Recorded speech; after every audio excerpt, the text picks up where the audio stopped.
بھلا تم کو ڈھانپ لینے والی یعنی قیامت کا حال معلوم ہوا ہے؟ اس روز بہت سے چہرے یعنی لوگ ذلیل ہوں گے، سخت محنت کرنے والے تھکے ماندے دہکتی آگ میں داخل ہوں گے.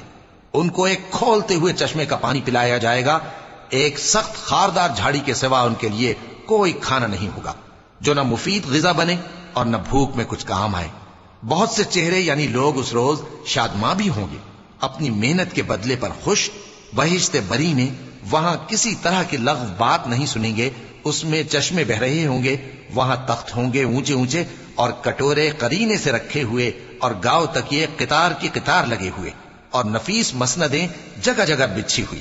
تو کیا یہ لوگ اونٹوں کی طرف نہیں دیکھتے کہ کیسے عجیب پیدا کیے گئے ہیں، اور آسمان کی طرف کہ کیسا بلند کیا گیا ہے، اور پہاڑوں کی طرف کہ کس طرح کھڑے کیے گئے ہیں، اور زمین کی طرف کہ کس طرح بچھائی گئی؟ پس اے نبی صلی اللہ علیہ وآلہ وسلم، تم تو نصیحت کرتے رہو کہ تم نصیحت کرنے والے ہی ہو، تم ان پر داروغہ نہیں ہو. ہاں، جس نے منہ پھیرا اور نہ مانا تو اللہ اس کو بہت بڑا عذاب دے گا. بے شک ان کو ہمارے ہی پاس لوٹ کر آنا ہے، پھر ہمارے ہی ذمے ان سے حساب لینا ہے.